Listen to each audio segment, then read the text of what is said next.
First of all, steal my art, including but not limited to my written words or vocalized. If you use a dictaphone and somebody takes those words, whether it's dragon or some other form of dictaphone, and they become written words, or even if they stay recorded words, to steal my art remains the same as stealing my money. Welcome. I can explain honestly how I conceived the B.C.I. and I asked CBS Mornings to go to Steve Koonin, attorney, and inquire about the letter I sent him and the architectural drawing. Didn't get a response. I asked my friends at the TV station to tell me more about what they were doing with the recordings at the TV station during the investigation. I got little to no information.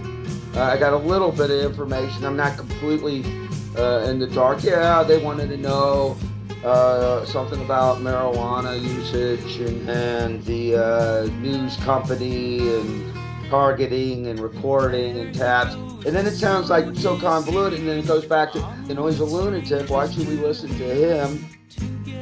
Because I'm telling the truth. That's all I got. Because I'm telling the truth. Full-time employee at Abracadabra. I'm a contract player and general manager. Wrote books. You as a magician and security. Books me everywhere for everything from school assemblies to corporate events to birthday parties as a magician and circus arts performer. I've met some important people. I've worked for billionaires. Billionaires pay the same thing as if you have a family of five, I go to a country club and billionaire's going to pay me the same rate that the person at their house is going to pay me for the same work. It don't make any difference. That's the rate. We don't charge ex-governors or, gubernatorial candidates or baseball, retired baseball star pitchers or retired hockey captains more or less than we charge anyone else. I've been successful. The story's about success. I like to consider my story a success story. I don't want to write a tragedy. I mean, there's tragic moments. There are horrific events. But I consider my story a success story. I've had some highlights that, are beacons and I think are achievements. I mean, my editing work with the Hollywood Chronicles is along with everybody else's at the Academy of Motion Pictures. But, I'd like to think my story is one of success. I mean, my life is peaks and valleys, but isn't everybody's to some extent? If you look at a wyvern, Chinese dragon, and you look at how the back of a dragon is up and down, that's kind of the life I've lived. I've had peaks and valleys, and like the back of a dragon, and I've had some successes, and I'd like to have more success.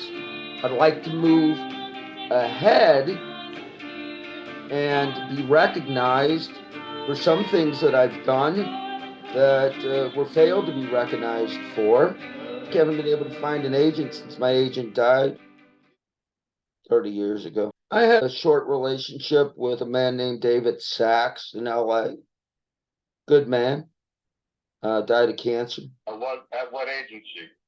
He was initially with Atkins and Associates when he found me, and we started at Atkins and Associates, and then he had his own agency in Burbank, and now that agency that was his is, I think, called the Almond Talent Agency, run by a man named Aur-Aelion Israel.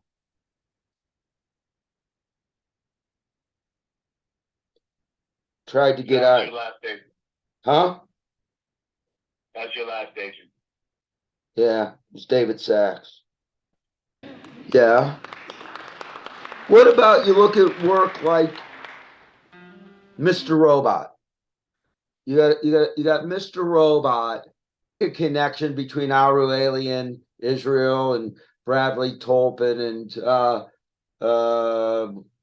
Mr. Robot, and Well, I've been involved in, what they do now is if you sold your copyright after 35 years, you can terminate it and get it back. And then when I try to sell it, they're almost like bankers, and what they do is they say, okay, well, how much money did it generate in the last 3 to 7 years? And then they look at that and they offer you a multiple of that, a percentage. I'm a writer, I'm a lyricist, I play around with chords, I can play some leads. I don't consider myself a musician, and we're going to get them all copyrighted, and we're going to prove to the world that he's a genius, not a lunatic.